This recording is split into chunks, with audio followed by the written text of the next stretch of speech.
Hello everyone, welcome to learn to teach YouTube channel में आप सभी का बहुत बहुत स्वागत है।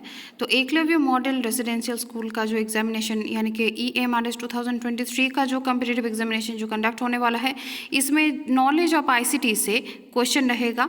तो हर एक पोस्ट के लिए, जैसे कि प्रिंसिपल पोस्ट हो या फिर हॉस्टल वार्डन हो या फिर टीचर का पोस्ट हो एंड अदर जो पोस्ट है, तो इसके लिए हर एक पोस्ट के लिए आपको ज़रूरत है ICT का यानी कि नॉलेज ऑफ ICT का। तो जिसमें फंडामेंटल्स ऑफ कंप्यूटर सिस्टम से आज का ये वीडियो है। तो इसका जो रेगुलर फ्री क्लासेस चल रहा है, इसको ज्वाइन कीजिए। टीचिंग एप्टीट्यूड का फ्री क्लासेस चल रहा है चैनल में, तो चैनल में सब्सक्राइब ज़रूर करके रखिए। और डेली अपडेट के लिए यानी कि जॉब रिलेटेड अपडेट के लिए, टीचिंग एग्जामिनेशन का प्रिपरेशन के लिए चैनल को सब्सक्राइब करके बेल आइकन को प्रेस करना मत भूलिए। तो आज हम इस वीडियो में डिस्कस करेंगे फंडामेंटल ऑफ कंप्यूटर सिस्टम के क्वेश्चन से, जो कि यहाँ पे EMRS क्रैक करने के लिए आपको बहुत ही सुविधा होगा। इसके साथ साथ आप दूसरा भी एग्ज़ाम इसको पढ़ के आप क्रैक कर सकते हैं, जैसे कि KVS seated UP teachers and all state level का जो एग्ज़ाम होता है, AWS का जो एग्ज़ाम होता है। तो ये वीडियो आपके लिए बहुत ही हेल्पफुल रहने वाला है। तो देखिए, फर्स्ट जो आज का क्वेश्चन है, तो बहुत ही महत्वपूर्ण कुछ ICT का क्वेश्चन यहाँ पे हम डिस्कस करेंगे, तो जिसका आपको आंसर करना है और आप यहाँ से पता लगा सकते हैं कि आप एग्जामिनेशन के लिए कितने प्रिपेयर्ड है। तो जैसे कि फर्स्ट आज का जो क्वेश्चन है, बहुत ही महत्वपूर्ण क्वेश्चन है, सारे क्वेश्चन बहुत ही महत्वपूर्ण है, तो ध्यान से देखिए। If text was highlighted and edit copy was clicked, what would happen? अगर आप किसी highlighted text में को क्लिक करते हैं edit and copy में, तो फिर क्या होने वाला है इसके लिए, तो इसका इफेक्ट क्या होगा। फर्स्ट ऑप्शन है, देखिए, text from the clipboard would be placed in the document at the place where the cursor is blinking। And option B में देखिए कि text would be removed from the document and placed in the clipboard. And option C में है the text would be copied from the document and placed in the clipboard. और D option जो है ये तो होगा ही नहीं, क्योंकि इसमें है नॉन ऑफ द अबव। तो चारों ऑप्शन में से देखिए आप क्या होगा। Text would be copied from the document and place in the clipboard, क्योंकि आप वर्ड डॉक्यूमेंट जो होता है वर्ड में, MS वर्ड में, तो इसमें आप अगर किसी हाईलाइटेड टेक्स्ट अगर क्लिक करेंगे एडिट एंड कॉपी में, तो वो कॉपी होके कहाँ पे रहता है, क्लिपबोर्ड में रह जाता है। तो जब तक आप उसको पेस्ट नहीं करेंगे वो क्लिपबोर्ड में रहेगा। तो इसके बाद नेक्स्ट जो क्वेश्चन है, देखिए, नेक्स्ट क्वेश्चन बहुत ही महत्वपूर्ण है।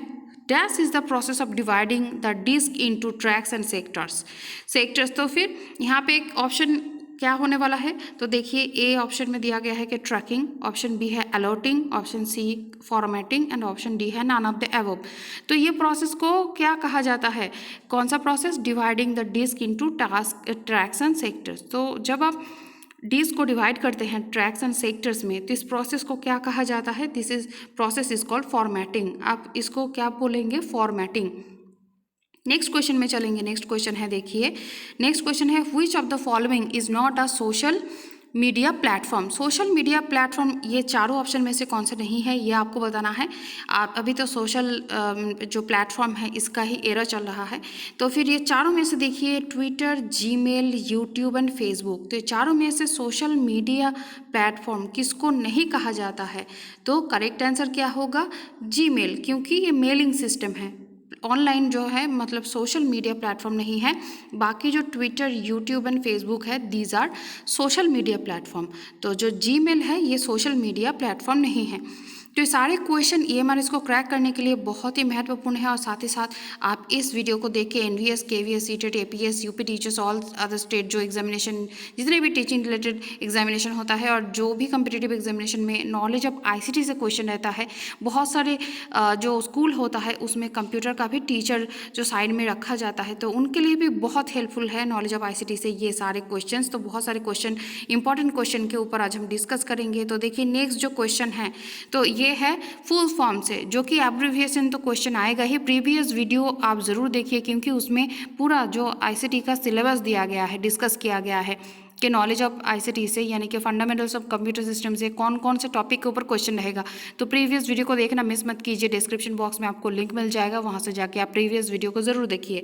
तो यहाँ पे क्वेश्चन में चलते हैं कि EEPROM स्टैंड्स फॉर, यानी कि आपको फुल फॉर्म बताना है EEPROM का।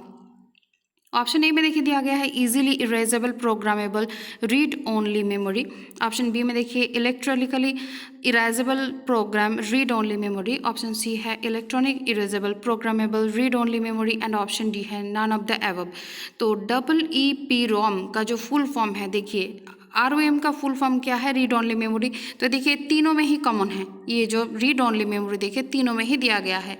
तो आपको अभी ABC में आपको ढूंढना है कि जो EEP का जो फुल फॉर्म है वो क्या है, इजीली इरेजेबल प्रोग्रामेबल या फिर इलेक्ट्रिकली जो इरेजेबल प्रोग्रामेबल है या फिर इलेक्ट्रॉनिक इरेजेबल प्रोग्रामेबल। तो करेक्ट आंसर होगा option B electrically erasable programmable read only memory. EEPROM का फुल फॉर्म है electrically erasable programmable read only memory. तो ऑप्शन बी हो जाएगा करेक्ट आंसर। और आप इस वीडियो को देखेंगे तो आप ICT के लिए फुल प्रिपेयर्ड हो जाएंगे और आपका एक भी नेगेटिव मार्किंग नहीं जाएगा, क्योंकि यहाँ पे सभी करेक्ट क्वेश्चन के ऊपर ही डिस्कस होगा। तो चलिए नेक्स्ट क्वेश्चन को देखते हैं। नेक्स्ट क्वेश्चन है what is the name given to those applications that combine text sound graphics motion video and और एनिमेशन। तो इसको क्या कहा जाता है जब आप ये सारे एप्लीकेशंस को, यानी कि टेक्स्ट को, साउंड को, ग्राफिक्स, मोशन वीडियो और एनिमेशन को हम जब कंबाइंड कहते हैं तो करते हैं तो इसको क्या कहा जाएगा। ऑप्शन ए में है देखिए मीडिया ग्राफिक्स, ऑप्शन बी है वीडियोस्केप्स, ऑप्शन सी है मल्टीमीडिया एंड ऑप्शन डी है मोशनवेयर। तो करेक्ट आंसर कौन सा है, ज़्यादा टाइम वेस्ट नहीं करेंगे, डायरेक्टली करेक्ट आंसर के ऊपर चलेंगे। तो करेक्ट आंसर हो जाएगा दिस इज कॉल्ड मल्टीमीडिया, क्योंकि मल्टीमीडिया में क्या होता है, नाम ही जैसे यहाँ पे पूरा एक्सप्लेन कर रहा है कि मल्टीमीडिया यानी कि यहाँ पे टेक्स्ट भी होता है, साउंड भी होता है, ग्राफिक्स, मोशन वीडियो और एनिमेशन भी आप ऐड कर सकते हैं। और अगर अभी इसको कंबाइन करते हैं तो इसको कहा जाता है मल्टीमीडिया। नेक्स्ट क्वेश्चन पे चलेंगे। नेक्स्ट क्वेश्चन है देखिए the software that use to crack text based documents are referred to as. क्या कहा जाता है इसको, जो सॉफ्टवेयर को यूज़ किया जाता है to create text based documents are referred to as. First option में देखिए DBMS, ऑप्शन बी है स्प्रेडशीट्स, ऑप्शन सी है स्वीट्स एंड ऑप्शन डी है वर्ड प्रोसेसर। तो यहाँ पे क्वेश्चन ही है कि टेक्स्ट बेस्ड डॉक्यूमेंट्स, तो करेक्ट आंसर होगा डेफिनेटली वर्ड प्रोसेसर, क्योंकि वर्ड प्रोसेसर में हम किसके ऊपर काम करते हैं, ऑब्वियसली डॉक्यूमेंट्स के ऊपर, डॉक फाइल में भी ये सेव होता है। तो इसीलिए करेक्ट आंसर हो जाएगा option D word processor. Next question पे चलेंगे। नेक्स्ट जो इंपॉर्टेंट क्वेश्चन है वो है when entering text within a document the enter key is normally pressed at the end of every. तो जैसे कि आप कुछ टेक्स्ट एंटर कर रहे हैं किसी डॉक्यूमेंट में, तो द एंटर की, तो अब जब एंटर की को प्रेस करते हैं तो नॉर्मली क्या होता है, एंड ऑफ एवरी। किसके बाद आप एंटर की को प्रेस करते हैं, वर्ड डॉक्यूमेंट, जब आप कुछ टाइप करते हैं तो वर्ड डॉक्यूमेंट में। तो ऑप्शन ए में दिया गया है देखिए सेंटेंस, आप एवरी सेंटेंस को लिखते हैं और एंटर की को प्रेस करते हैं, या फिर ऑप्शन बी पैराग्राफ, या फिर ऑप्शन सी लाइन, या फिर ऑप्शन डी वर्ड। तो करेक्ट आंसर क्या होगा, डेफिनेटली हम एंटर कब डालेंगे, यानी कि जब हम एक लाइन को ख़त्म करते हैं और नेक्स्ट लाइन को स्टार्ट करते हैं किसी पैराग्राफ के या फिर सेंटेंस के, तब हम क्या करते हैं, एंटर की डालते हैं। तो यहाँ पे देखिए जैसे यहाँ पे उत्तर किया गया है कि when entering text within a document the enter key is normally press at the end of every sentence. अगर आप जैसे कि ये देखिए ऑप्शन जैसे दिया गया है तो ये क्या है, एक सेंटेंस या फिर जो वर्ड के बाद हम एंटर की मारे हैं तभी जाके नेक्स्ट में ABCD इस तरह से आ गया है। और जब एक सेंटेंस कंप्लीट होता है तो क्या करेंगे, हम इसके बाद एंटर की को प्रेस करेंगे। जैसे क्वेश्चन को ख़त्म करने के बाद हमने एंटर डाला है तभी जाके नेक्स्ट लाइन, जैसे सेंटेंस, इसके बाद एंटर करेंगे तो पैराग्राफ, इसके बाद एंटर करेंगे तो लाइन, इसके बाद एंटर करेंगे तो वर्ड, इस तरह से आया है। तो करेक्ट आंसर है सेंटेंस। नेक्स्ट क्वेश्चन में चलेंगे। नेक्स्ट क्वेश्चन है देखिए यहाँ पे which is not the function of operating system. Operating system के बारे में आप सभी को पता है, जो भी कंप्यूटर के ऊपर आपका नॉलेज है, तो इसमें ऑपरेटिंग सिस्टम बहुत एक महत्वपूर्ण जो सिस्टम होता है सिस्टम का, इसमें देखिए आपको बताना है कौन सा फंक्शन इसमें नहीं है, ऑपरेटिंग सिस्टम के अंदर नहीं आता है। ऑप्शन ए में है डिस्क मैनेजमेंट, ऑप्शन बी है एप्लीकेशन मैनेजमेंट, ऑप्शन सी है virus protection and option D है नॉन ऑफ द अबव। तो करेक्ट आंसर क्या होगा, तो करेक्ट आंसर होगा इसमें वायरस प्रोटेक्शन। ऑपरेटिंग सिस्टम के अंडर में वायरस प्रोटेक्शन नहीं आता है, यानी कि डिस्क मैनेजमेंट, एप्लीकेशन मैनेजमेंट, ये सब कुछ ऑपरेटिंग सिस्टम के अंदर आता है। क्या क्या, disc management, application management. Virus protection क्या होता है, वो एक सॉफ्टवेयर होता है जिसको आपको इंस्टॉल करना पड़ता है, फिर वो वायरस से प्रोटेक्ट करता है आपके सिस्टम को। तो इसीलिए virus protection is not the function of operating system. Next प्रश्न पे चलेंगे। नेक्स्ट प्रश्न है, देखिए, what is the use of control plus Z. जब आप कुछ डॉक्यूमेंट में यूज़ करते हैं तो कंट्रोल प्लस जेड की शॉर्टकट की होता है। तो शॉर्टकट की भी आईसीटी के सिलेबस में है, जिसको आपको रेडी करना है। इसका फुल मटेरियल आपको चैनल में मिलेगा। चैनल में सिर्फ ढूंढते जाइए, पूरा जो नॉलेज ऑफ आईसीटी का फुल यहाँ पे कवरेज दिया गया है। एनवीएस का भी प्रिपरेशन चल रहा है चैनल में, तो वहाँ पे उस फोल्डर में जाके भी आपको मिलेगा। तो फिर आप ढूंढिए, वहाँ पे आपको फुल मिलेगा। और ये एमआरएस के स्पेशल जो प्रिपरेशन अभी चल रहा है, इसमें भी आपको डेली अपडेट मिलेगा। तो फुल यहाँ पे आईसीटी का जो सिलेबस है इसको हम कवर करेंगे। तो अगर आपको और भी किसी सब्जेक्ट का जनरल पेपर में हेल्प चाहिए तो आप कमेंट सेक्शन में कमेंट कर सकते हैं। तो जैसे कि यहाँ पे देखिए, कंट्रोल प्लस जेड हम किसके लिए यूज़ करते हैं, ऑप्शन दिया गया है for copy, for paste, for undo और फॉर डिलीट। तो कंट्रोल प्लस जेड हम किस लिए यूज़ करते हैं, फॉर अनडू। कोई चीज़ को हमने लिख दिया है बट उसको नहीं लिखना है, या फिर आप अंडू करना चाहते हैं, तो क्या करेंगे, कंट्रोल प्लस जेड की को, ये शॉर्टकट की होता है, कंट्रोल प्लस जेड की को एक साथ प्रेस करेंगे ताकि वो जो वर्क जो आपने डन किया है उसको अंडू करने के लिए। नेक्स्ट प्रश्न है, देखिए, physical management of computers in a network is called. जो फिजिकल जो अरेंजमेंट होता है कंप्यूटर का इन अ नेटवर्क, इसको क्या कहा जाता है, प्रोटोकॉल या फिर राउटिंग या फिर नेटवर्किंग या फिर टोपोलॉजी। तो डेफिनेटली इसको कहा जाता है टोपोलॉजी। तो नेटवर्किंग सिस्टम में इसको कहा जाता है टोपोलॉजी। फिजिकल जो अरेंजमेंट होता है कंप्यूटर का, जैसे कि स्टार शेप का जो होता है, लाइनर शेप का जो होता है, ये सब टोपोलॉजी कहा जाता है। तो computers in a network is called topology. Next question में चलेंगे। नेक्स्ट क्वेश्चन है, देखिए, द स्ट्रक्चर और format of a data is called. Data या फिर फॉर्मेट का जो स्ट्रक्चर होता है डेटा का, तो इसको क्या कहा जाता है। ऑप्शन ए में है सिंटेक्स, ऑप्शन बी है मैनेजमेंट, ऑप्शन सी है फॉर्मेटिंग, और ऑप्शन जो डी दिया गया है उसमें देखिए कन्फ्यूजन है, ऑल ऑफ द अबव। तो इसमें कन्फ्यूजन का देखिए कोई बात नहीं है, क्योंकि द स्ट्रक्चर और फॉर्मेट ऑफ डेटा, डेटा का जो फॉर्मेट या फिर स्ट्रक्चर होता है, इसे डायरेक्टली कहा जाता है सिंटैक्स। ये कंप्यूटर के लैंग्वेज में इसको सिंटैक्स कहा जाता है।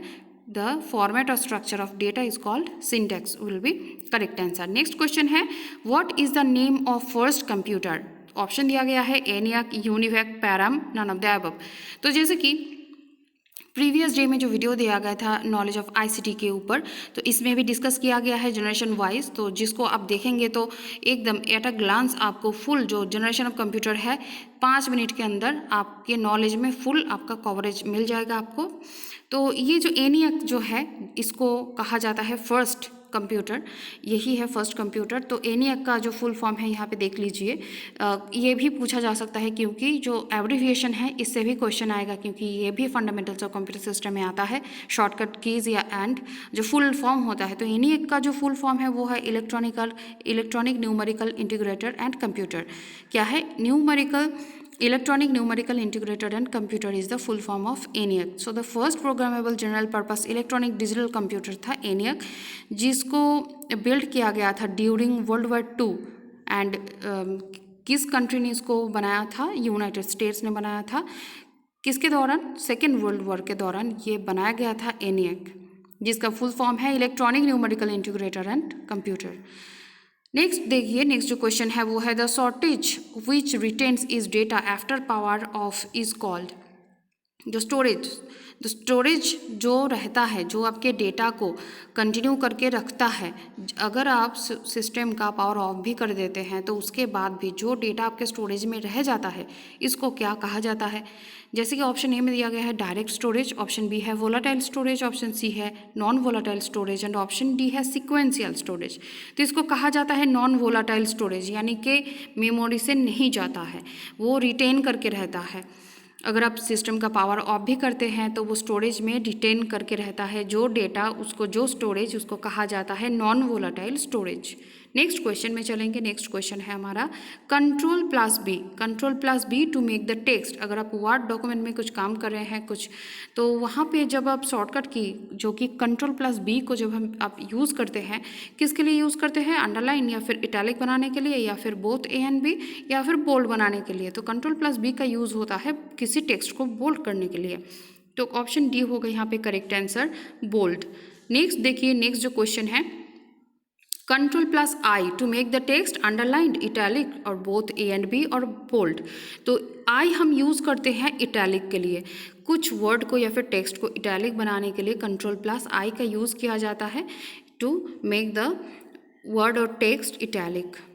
नेक्स्ट देखिए, तो नेक्स्ट जो क्वेश्चन का डिस्कशन चलता रहेगा नेक्स्ट सेशन के लिए आप चैनल को सब्सक्राइब करके बेल आइकन को प्रेस करके रखिए। तो ऐसे ही टीचिंग रिलेटेड एग्जामिनेशन के बेस्ट प्रिपरेशन के लिए एंड टीचिंग रिलेटेड जॉब का इन्फॉर्मेशन सबसे पहले चैनल के थ्रू पाने के लिए चैनल को सब्सक्राइब करके बेल आइकन को प्रेस करके रखिए। तो चलिए मिलते हैं नेक्स्ट वीडियो में, तब तक के लिए आप सभी को ऑल द बेस्ट विशेस। मिलते हैं नेक्स्ट वीडियो में।